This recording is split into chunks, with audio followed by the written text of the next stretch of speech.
Hello everyone, welcome back to the channel. तो यहाँ से हम लोग देखेंगे केमिस्ट्री में जितने भी क्वेश्चन पूछे गए थे केमिस्ट्री के, जो कि एएलपी 2024 की बात करें। इसमें अगर हम बात करें तो 15 शिफ्टों में एग्जाम हुआ था। पर शिफ्ट 20 क्वेश्चन पूछे गए थे साइंस के, और टोटल मिला के 300 क्वेश्चन यहाँ पर पूछे गए थे। 100 क्वेश्चन लगभग हमने बायो के ऑलरेडी कर लिए हैं, उसकी लिंक इसी वीडियो के नीचे मिल जाएगी। और ये केमिस्ट्री का, इसमें भी 100+ क्वेश्चन होंगे, और उसके बाद लास्ट में फिजिक्स है, उसमें भी 100 क्वेश्चन के अराउंड होंगे। तो टोटल मिला के 300 क्वेश्चन पूछे गए थे, और ये बार बार रिपीट हो रहे हैं हर एग्जाम में। जैसे कि ग्रुप डी हो गया, टेक्नीशियन हो गया, फिर एएलपी जो भी आएगा उसमें डायरेक्ट क्वेश्चन यहीं से पूछे जाएंगे।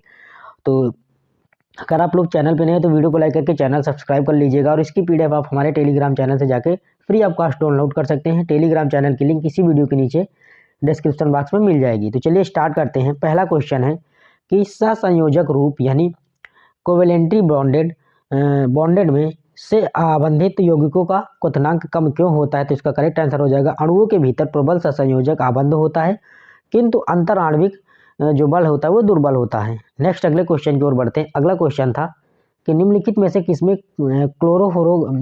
क्लोरोफ्लोरोकार्बन का प्रयोग नहीं किया जाता? तो इसका करेक्ट आंसर हो जाएगा ग्राइंडर में नहीं किया जाता। बाकी रेफ्रिजरेटर या फिर अग्निशामक हो गया, या फिर एरोसॉल स्प्रे इसमें किया जाता। नेक्स्ट अगला क्वेश्चन था what determines the chemical properties of carbon compound? तो इसका करेक्ट आंसर हो जाएगा फंक्शनल ग्रुप। नेक्स्ट अगले क्वेश्चन की ओर बढ़ते। अगला क्वेश्चन था कार्बन एक स्थिर यौगिक क्यों बनाता है? तो इसका करेक्ट आंसर हो जाएगा छोटे आकार के कारण कार्बन प्रबल आबंध बनाता है। नेक्स्ट, ठोस सीओटी दाब को अगर आप एक वायुमंडलीय दाब से तक कम करते हैं तो यह द्रव अवस्था में परिवर्तित हुए सीधा गैसीय अवस्था में परिवर्तित हो जाता है। नेक्स्ट अगले क्वेश्चन की ओर बढ़ेंगे। अगला क्वेश्चन था जो स्पैचुला है, स्पैचुला में नेफ्थलीन को जलाने से डैश कैसी ज्वाला प्राप्त होती है? तो पीली ज्वाला प्राप्त होती है। निम्नलिखित विकल्पों में से कौन सा कोलाइड में फोम का सही उदाहरण? तो इसका करेक्ट आंसर हो जाएगा प्यूमिस। नेक्स्ट अगला क्वेश्चन था कि CaCl2 का सूत्र इकाई द्रव्यमान क्या है? तो इसका करेक्ट आंसर हो जाएगा 111 यूनिट। नेक्स्ट अगले क्वेश्चन की ओर बढ़ते हैं। अगला क्वेश्चन था कॉपर ऑक्साइड वाले बीकर में तनु हाइड्रोक्लोरिक अम्ल मिलाने पर निम्नलिखित में से किसका निर्माण होगा? तो इसका करेक्ट आंसर हो जाएगा कॉपर 2 क्लोराइड के बनने से नीले हरे रंग का विलयन बनता है। अगला क्वेश्चन निम्नलिखित में से कौन सा तत्व विद्युत अपघटनी अपचयन का उपयोग करके निष्कर्षित किया जाता है? तो इसका करेक्ट आंसर हो जाएगा सोडियम का। नेक्स्ट अगले क्वेश्चन की ओर बढ़ते हैं। अगला क्वेश्चन था कोलाइडल विलयन के बारे में निम्नलिखित में से कौन सा कथन सही है? तो इसका करेक्ट आंसर हो जाएगा कोलाइडल विलयन में अवयव परिक्षिप्त प्रावस्था में परिक्षेपण माध्यम होता है। नेक्स्ट अगले क्वेश्चन की ओर बढ़ेंगे। अगला क्वेश्चन था कि निम्नलिखित में से कौन सा विकल्प ठोस पदार्थों को गुण को नहीं दर्शाता है? तो इसका करेक्ट आंसर हो जाएगा कि उनके आकार में परिवर्तन करना कठिन नहीं है। यानी ये ठोस पदार्थों के गुण को नहीं दर्शाता। क्यों? क्योंकि ठोस के आकार में परिवर्तन करना कठिन कार्य है, जबकि इसमें लिया कठिन नहीं है। नेक्स्ट अगले क्वेश्चन की ओर बढ़ेंगे। फेरस सल्फेट को गर्म करने पर निम्नलिखित में से क्या प्राप्त होता है? तो इसका करेक्ट आंसर हो जाएगा फेरक ऑक्साइड, सल्फर डाइऑक्साइड और सल्फर ट्राइऑक्साइड प्राप्त होता है। 14 नंबर क्वेश्चन था कि जेली की स्थिति में निम्नलिखित में से कौन सी परिक्षिप्त प्रावस्था यानी डिस्प्रेस्ड फेज है? तो इसका करेक्ट आंसर होगा ध्रुव प्रावस्था। जब सोडियम सल्फेट बेरियम क्लोराइड के साथ अपक्रिया करता है तो निम्नलिखित में से किस उत्पादक का निर्माण होता है? तो इसका करेक्ट आंसर होगा BaSO4 और 2NaCl का यहाँ पर श्वेत अवक्षेप प्राप्त होता है। नेक्स्ट अगले क्वेश्चन की ओर बढ़ते हैं। निम्नलिखित में से कौन सा पदार्थ विसरण द्वारा कोशिका झिल्ली के पार संचालन कर सकता है? तो इसका करेक्ट आंसर हो जाएगा ऑक्सीजन। नेक्स्ट अगला क्वेश्चन था 17 नंबर कि निम्नलिखित में से कौन सा विकल्प निलंबन के गुणधर्म को नहीं दर्शाता? तो इसका करेक्ट आंसर हो जाएगा निलंबन के कणों को आंखों से नहीं देखा जा सकता। अगले क्वेश्चन की ओर बढ़ेंगे। अगला क्वेश्चन था निम्नलिखित में से कौन सा संयोजन अपक्रिया का एक उदाहरण नहीं है? तो इसका करेक्ट आंसर हो जाएगा सिल्वर क्लोराइड सूर्य के प्रकाश में धूसर हो जाता है। ये यहाँ पर संयोजन अपक्रिया का उदाहरण है, बाकी जितने भी हैं वो यहाँ पर संयोजन अपक्रिया के उदाहरण है। नेक्स्ट अगले क्वेश्चन की ओर बढ़ेंगे। परमाणु के संबंध में लिखित में कथनों में से कौन सा कथन सही है? तो इसका करेक्ट आंसर हो जाएगा परमाणु कुल मिलाकर विद्युत उदासीन होते हैं। नेक्स्ट अगला क्वेश्चन था कि जब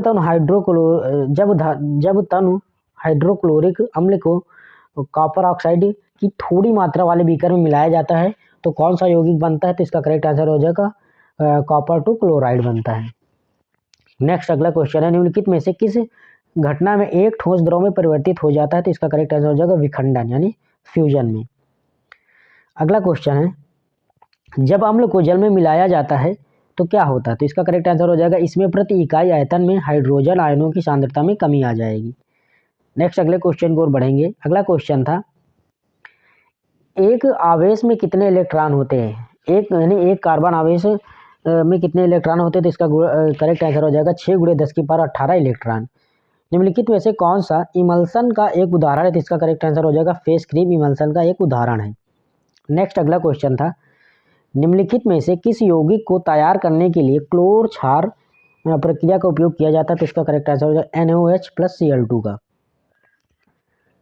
हाइड्रोजन परमाणु की परमाणविक त्रिज्या कितनी होती है? तो इसका करेक्ट आंसर हो जाएगा 10⁻−19 मीटर। नेक्स्ट अगला क्वेश्चन था, अगला क्वेश्चन है कि जल की स्थायी कठोरता को दूर करने के लिए किसका उपयोग किया जाता है? तो इसका करेक्ट आंसर हो जाएगा धावन सोडा का। अगला क्वेश्चन था, किसी विलयन के कणों का साइज कितना होता है? तो इसका करेक्ट आंसर होगा व्यास में 1 mm से छोटा होता है, 1 mm से छोटा। किस प्रकार की रासायनिक अभिक्रिया में अभिकर्मकों के बीच आयनों का आदान प्रदान होता है? तो द्विस्थापन अभिक्रिया में। निम्नलिखित में से कौन सा विकल्प थॉमसन के परमाणु मॉडल पर पाए जाने वाले अपरमाणविक कणों को दर्शाता है? तो इसका करेक्ट आंसर हो जाएगा केवल इलेक्ट्रॉन। नेक्स्ट अगला क्वेश्चन था, निम्नलिखित में से कौन सा कथन निलंबन के संबंध में सही है? तो निलंबन एक विषमांगी मिश्रण है। 32 नंबर क्वेश्चन के निम्नलिखित में से कौन सी अभिक्रिया कैल्शियम ऑक्साइड और जल से बुझे हुए चूने के निर्माण को दर्शाती है? तो संयोजन अभिक्रिया हो जाएगा। नेक्स्ट अगला क्वेश्चन था, निम्नलिखित में से कौन सी धातु तनु हाइड्रोक्लोरिक अम्ल के प्रति अधिक अपक्रियाशील है? तो इसका करेक्ट आंसर हो जाएगा Mg यानी मैग्नीशियम। नेक्स्ट अगला क्वेश्चन है कि निम्नलिखित में से कौन सा उदाहरण यह दर्शाता है कि पदार्थ के कणों के बीच पर्याप्त रिक्त स्थान होता है? तो इसका करेक्ट आंसर हो जाएगा पोटेशियम परमैंगनेट का पानी में समान रूप से वितरित होना। 35 नंबर क्वेश्चन था कि जल के कितने अणु आयरन परमाणु के 3 अणुओं के साथ अपक्रिया करके Fe3O4 बनाते? तो इसका करेक्ट आंसर हो जाएगा 4 अणु। कितने अणु? 4। नेक्स्ट अगले क्वेश्चन की ओर बढ़ेंगे। अगला क्वेश्चन है, निम्नलिखित में से कौन सा परमाणु द्रव्यमान की इकाई का प्रतीक है? तो इसका करेक्ट आंसर हो जाएगा म्यू। निम्नलिखित में से किसका पीएच मान सबसे कम होता है? तो जठर रस का यानी गैस्ट्रिक जूस का पीएच मान सबसे कम होता है। नेक्स्ट अगला क्वेश्चन था, कापर के विद्युत अपघटनी परिष्करण में निम्नलिखित में से किस विद्युत अपघटनी का उपयोग किया जाता है? तो कॉपर सल्फेट का। नेक्स्ट अगला क्वेश्चन है, किसी विलयन में आयतन प्रतिशत द्वारा आयतन यानी वॉल्यूम बाई वॉल्यूम परसेंटेज की गणना के लिए निम्नलिखित किस सूत्र का प्रयोग किया जाता है? तो इसका करेक्ट आंसर हो जाएगा विलेय पदार्थ का आयतन बटे विलयन की आयतन गुणे 1000। नेक्स्ट अगला क्वेश्चन था, निम्नलिखित में से किस अणु में त्रिआबंध गुणधर्म होता है? तो इसका करेक्ट आंसर N2 यानी N2 में त्रिआबंध गुण होता है, ऐसे 1 2 3 और इसके बाद 3 बॉन्डेज के साथ जुड़ा होता है। रदरफोर्ड के परमाणु मॉडल के बारे में निम्नलिखित में से कौन सा कथन गलत है? तो इसका करेक्ट आंसर है इलेक्ट्रॉन नाभिक के चारों ओर और दीर्घ वृत्ताकार पथ में परिक्रमा करते हैं। नेक्स्ट अगला क्वेश्चन था 42 नंबर कि निम्नलिखित में से किस यौगिक का उपयोग प्रति अम्ल यानी एंटासिड के घटक के रूप में किया जाता है? तो इसका करेक्ट आंसर होगा सोडियम हाइड्रोजन कार्बोनेट का उपयोग। नेक्स्ट अपक्रिया जो Al2SO4 का होल थ्राइस BaCl2 और उसके बाद AlCl3 और BaSO4 के सही संतुलित का समीकरण आपको चुनना, यानी इसमें आपको ये चुनना कि दोनों तरफ समान यहाँ पर अणु होंगे। जैसे यहाँ पर Al2 यानी Al2 यहाँ पर कितने Al के कितने हैं? 2 हैं, तो इधर भी आपको देखें कि इधर 2Al है और Cl3 यानी यहाँ पर 3 दूनी 6 हो गए, यानी Cl के 6 होने चाहिए। यहाँ पर Cl के कितने हैं? 2 ये हैं और 3 से गुणा करेंगे तो 6 हैं, तो यानी ये बिल्कुल सही होगा। चलते नेक्स्ट अगले क्वेश्चन की ओर। अगला क्वेश्चन है, जब कैल्शियम ऑक्साइड जल के साथ तीव्रता से अपक्रिया करके बुझा चूना बनाता है तो किस प्रकार की अपक्रिया होती है? तो इसका करेक्ट आंसर संयोजन अपक्रिया। जब एक लोहे की कील को कॉपर सल्फेट के विलयन में डुबोया जाता है तो कौन सा पदार्थ विस्थापित हो जाता है? तो इसका करेक्ट आंसर हो जाएगा कॉपर यहाँ पर विस्थापित हो जाएगा। नेक्स्ट अगले क्वेश्चन की ओर बढ़ेंगे। अगला क्वेश्चन था कि एक विलयन में 320 ग्राम विलायक जल में 40 ग्राम साधारण नमक विलेय है, तो द्रव्यमान प्रतिशत द्वारा द्रव्यमान के संदर्भ में विलयन की सांद्रता का परिकलन कीजिए, तो ये हो जाएगा 11.1%। कार्बन में कार्बन के एक ही अन्य परमाणु के साथ आबंध बनाने की अद्वितीय क्षमता होती है। इस गुणधर्म को डैश किस नाम से जाना जाता है? तो इसे श्रृंखलन के नाम से जाना जाता है। जब चूना पत्थर को गर्म करने पर वह बुझे हुए चूने में परिवर्तित हो जाता है तो किस प्रकार की अपक्रिया होती है? तो अपघटन होता है। क्या होता है? अपघटन। नेक्स्ट अगला क्वेश्चन है कि 1 विलियन में 250 ग्राम पानी में 25 ग्राम कॉपर क्लोराइड लवण है, तो विलियन के द्रव्यमान प्रतिशत में संदर्भ विलियन की सांद्रता का परिकलन कीजिए, तो ये कितना हो जाएगा 9.09%। नेक्स्ट अगले क्वेश्चन की ओर बढ़ेंगे। निम्नलिखित में से किस यौगिक का उपयोग सोडा अम्ल यानी अग्निशामक के रूप में किया जाता है, तो इसका करेक्ट आंसर हो जाएगा सोडियम बाइकार्बोनेट के रूप में। सक्रियता श्रेणी के अनुसार आयरन डैश से अधिक अपक्रियाशील है, तो कॉपर से, यानी सक्रियता श्रेणी के अनुसार जो आयरन है वो कॉपर से अधिक अपक्रियाशील है। नेक्स्ट अगले क्वेश्चन की ओर बढ़ेंगे। अगला क्वेश्चन है कि सोडियम कार्बोनेट के बारे में निम्नलिखित में से कौन सा कथन गलत है, तो सोडियम कार्बोनेट का उपयोग पेट के अम्ल की अधिकता को उदासी करने के लिए किया जाता है। निम्नलिखित में से कौन सा HNO3 का आणविक द्रव्यमान है, तो इसका करेक्ट आंसर 63 में कितना हो जाएगा 63। नेक्स्ट अगले क्वेश्चन की ओर बढ़ेंगे।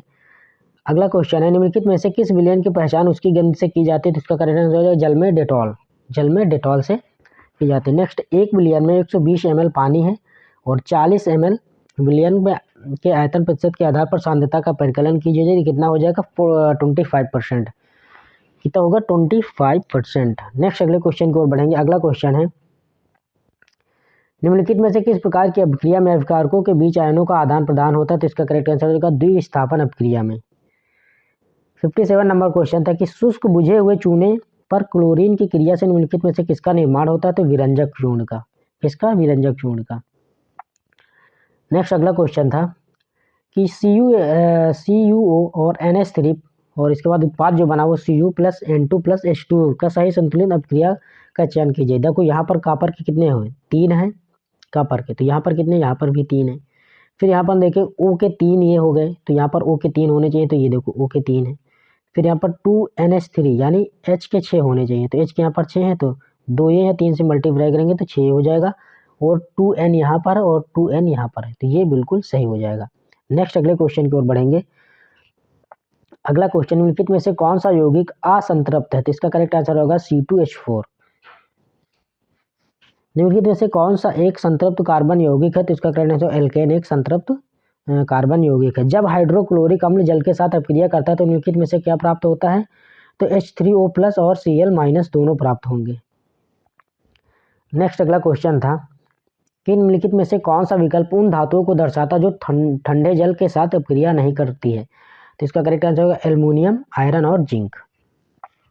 स्थिर अनुपात के नियम के अनुसार 18 ग्राम पानी का अपघटन के बाद प्राप्त ऑक्सीजन और हाइड्रोजन O/H का सही अनुपात क्या होगा, तो इसका करेक्ट आंसर होगा 16:2। नेक्स्ट अगला क्वेश्चन है ताप यानी हीटिंग का विसरण की दर पर क्या प्रभाव पड़ता है, तो यह तापमान बढ़ने के साथ बढ़ता है। नेक्स्ट अगला क्वेश्चन था कि यदि हवा, पानी और क्राउन कांच का अपवर्तनांक क्रमशः N1 N2 और N3 है, तो जो N1 है वो छोटा होगा N2 से और N2 छोटा होगा N3 से, यानी N3 सबसे बड़ा होगा। N3 का मतलब जो क्राउन कांच का अपवर्तनांक वो सबसे बड़ा होगा, उससे फिर पानी से छोटा हवा सबसे कम, यानी हवा का होगा। नेक्स्ट अगला क्वेश्चन कैल्शियम सल्फेट हेमीहाइड्रेट का निर्माण किसका उपयोग किया जाता था, जिप्सम का। यानी कैल्शियम सल्फेट हेमीहाइड्रेट के निर्माण में किसका उपयोग किया जाता है, तो जिप्सम का। निम्नलिखित में से किस शब्द का प्रयोग अयस्कों में उपस्थित मिट्टी और रेत जैसे अशुद्धियों के लिए किया जाता है, तो यहाँ पर गैंग का प्रयोग किया जाता है। किसका? गैंग का। कार्बन के संबंध में निम्नलिखित में से कौन सा कथन सत्य है, तो कार्बन चतुर्संयोजी है, यानी चतुष्फलक होगा। निम्नलिखित में से कौन सा NaCl का सूत्र इकाई का द्रव्यमान है, इसका करेक्ट आंसर होगा 58.5 म्यू। कितना होगा 58.5 म्यू। नेक्स्ट अगले क्वेश्चन की ओर बढ़ेंगे। अगला क्वेश्चन है निम्नलिखित में से कौन सा कथन कार्बन यौगिक की प्रकृति के बारे में गलत है, तो इसका करेक्ट आंसर होगा कार्बन के यौगिक ऑक्सीजन से ही बनते, ये गलत हो जाएगा। निम्नलिखित में से कौन सा द्रव्य के कणों का गुणधर्म नहीं है, तो द्रव्य के कण स्थायी होते हैं। ये यहाँ पर स्थायी गुण नहीं, क्योंकि तरल में या फिर गैस में ये स्थायी नहीं होते हैं। नेक्स्ट अगले क्वेश्चन की ओर बढ़ेंगे। अगला क्वेश्चन है जब कार्बन डाइऑक्साइड कैल्शियम हाइड्रोक्साइड के साथ अभिक्रिया करता है तो निम्नलिखित में से किसका निर्माण होता है, तो कैल्शियम कार्बोनेट का निर्माण होता है। अन्य कार्बन परमाणु अथवा अन्य तत्वों के परमाणुओं के साथ आबंध बनाते समय कार्बन प्रायः कितने इलेक्ट्रॉन साझा करता है, तो 4। नेक्स्ट स्टेनलेस स्टील प्राप्त करने के लिए लोहे और निम्नलिखित में से किस धातु को मिलाया जाता है, तो निकेल और क्रोमियम को।